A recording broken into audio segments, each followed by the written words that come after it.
Audio Jungle.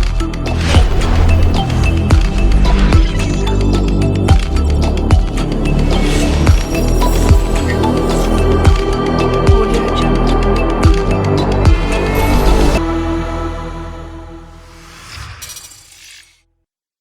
So as you can see, this is my Kali machine. Let's open a terminal and make it bigger for you to see things clearly. Let's change to Python course folder,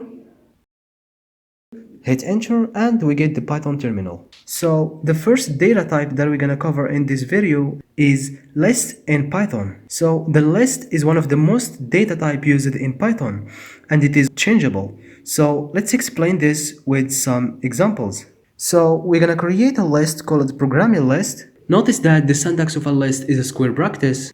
So this prog language list contains some programming language like Python, Java, and JavaScript.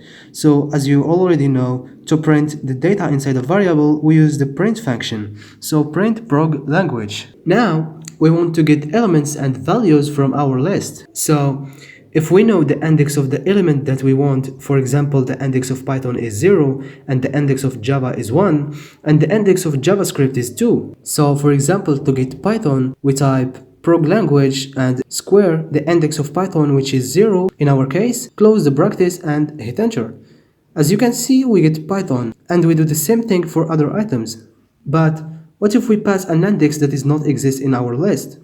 We get an error because there is not an element that has index 3 in the prog languages list. So to know the methods that we can apply in our list, we use the dir function. We type dir and we pass to it prog language, and we get a lot of functions that gonna help us in our programs. I can't cover all of these methods in a video. I'm gonna just use some functions. For example, the index method gives us the index of an item from a list.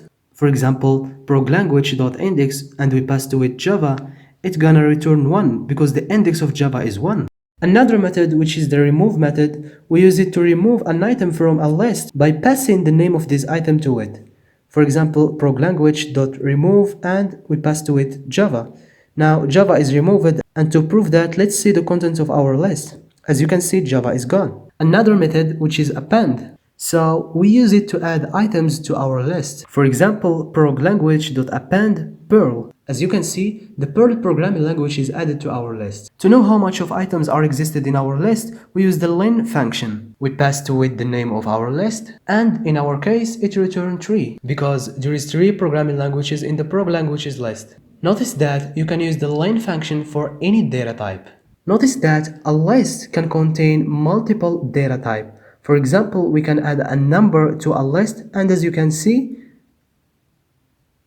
the number was added. And let's remove it using the remove methods. So it's removed.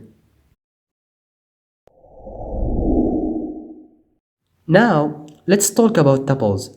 So a tuple is just a collection of objects, and it's like a list, but a tuple can't be changed. Also, tuple use parentheses, whereas lists use square brackets. So let's create a tuple called myTuple, and let's assign to it some garbage data, for example, hello, hi, 5, and banana. Let's type myTuple and hit enter. We get what is inside our tuple. So to get the element that has the index 2, we type myTuple 2 between square brackets, and we get 5. The same process for other objects. So a tuple is like a list, but the difference between them is that a tuple is interchangeable. And to prove that, let's change the last item of our tuple from banana to lemon.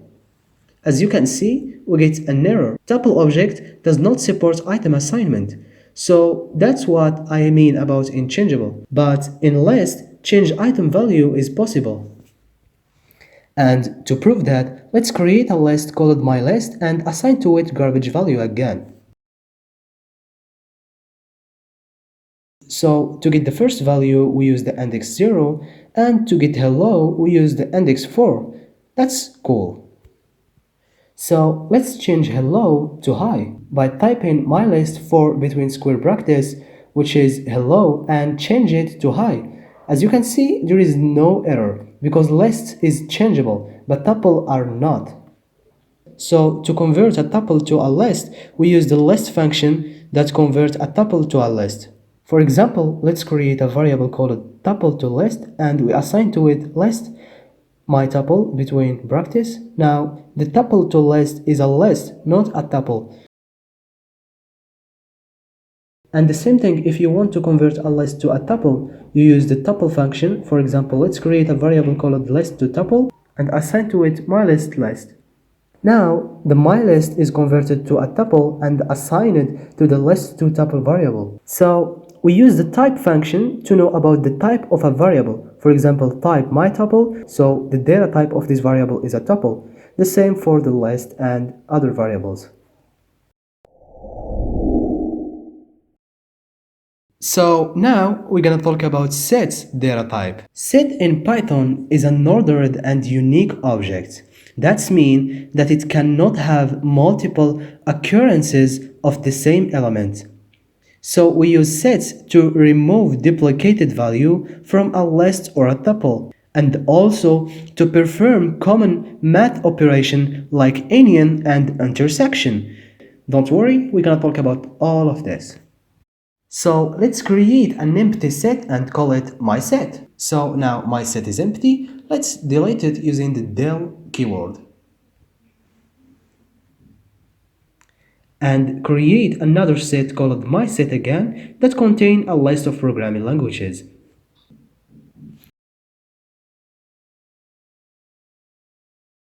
Alright, now let's add an item to our set using the add method to add a C++ programming language, and as you can see, C++ was added to my set. Now let's add Python using the same method. So as you can see, Python was not added because it was already exist, and that means that set data type is unique and didn't accept duplicated data. But list data type didn't have a problem of duplicating data. Let's prove that by creating a list called proglist and assign to it Python, Java, and Java again. So if we print the proglist, we get Python, Java, and Java again. But let's convert the proglist to a set using the set function. So let's create a variable called list to set and assign to it set of the proglist. Hit enter. As you can see, there is only Python and Java. The set function removed duplicated data and it kept only one. So as I already mentioned, we use the type function to know the type of a variable. In our case, it is a set. Let's use the dir function to know what is the functionality that we can use in a set variable. So dir parentheses prog set close the parentheses. As you can see, there is a bunch of methods that you can use. Let's use the add method. So progset.add and we pass to it Perl. As you can see, Perl was added. Let's remove PHP using the remove function.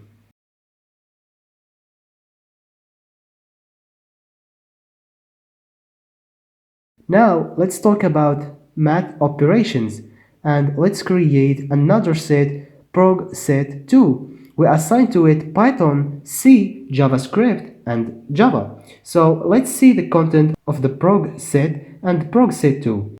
Now to get the union of those two sets, we use this sign. This sign means the union in Python.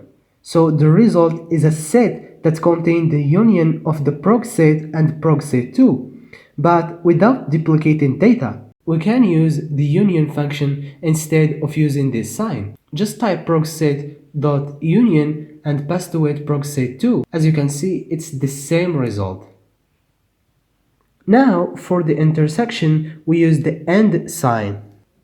So the intersection of two sets will return what is existed in the progset and the progset2. We can use the intersection method function.